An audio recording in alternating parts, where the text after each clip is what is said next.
तो चलिए देखते हैं वो पहला कदम जो असली पैसा लगाने से पहले हर ट्रेडर को मास्टर करना ही होगा। हमारा फोकस रहेगा KNM AI बॉट के इंटरफेस पर और उसके उस सबसे जरूरी पहले कदम पर। क्रिप्टो फ्यूचर्स ट्रेडिंग में रिस्क तो है और इस बॉट का हाई लेवरेज इसे और ही बढ़ा देता है। इसीलिए एक बहुत ज़रूरी शर्त है जो ट्रेडर्स को सीधे होने वाले नुकसान से बचाने के लिए ही बनाई गई है।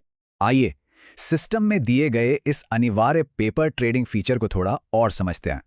ध्यान रहे, ये कोई सलाह नहीं है बल्कि सभी नए यूजर्स के लिए सिस्टम का एक पक्का नियम है। ये मोड एक तरह का सेफ जोन है जहां बिना असली पैसा लगाए बॉट की पूरी चाल समझी जा सकती है। तो चलिए इस प्रैक्टिस मोड और असली ट्रेडिंग की तुलना करते हैं। दोनों के मकसद बिल्कुल अलग हैं।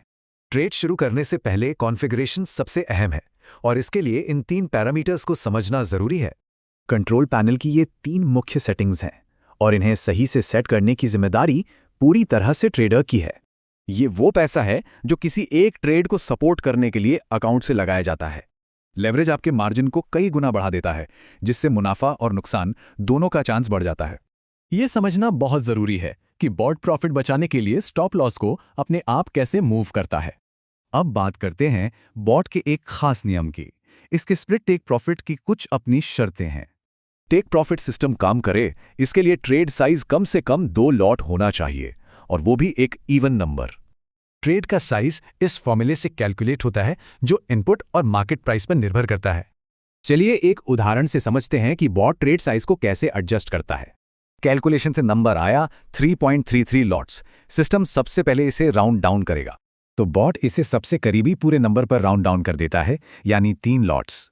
लेकिन 3 एक ऑड नंबर है, इसलिए बॉट इसे फिर से राउंड डाउन करके सबसे करीबी इवन नंबर यानी 2 लॉट्स बना देगा। तो सबसे जरूरी बात यह है कि अगर फाइनल लॉट साइज 2 से कम हुआ तो ट्रेड रिजेक्ट हो जाएगा। पेपर ट्रेडिंग में एक्सपर्ट बनना सिर्फ प्रैक्टिस नहीं है, बल्कि ये एक बहुत जरूरी पड़ाव है जिसे पार करना ही है। तो निचोड़ ये है, असली मैदान में उतरने से पहले इस प्रैक्टिस जोन में महारत हासिल करना जरूरी है।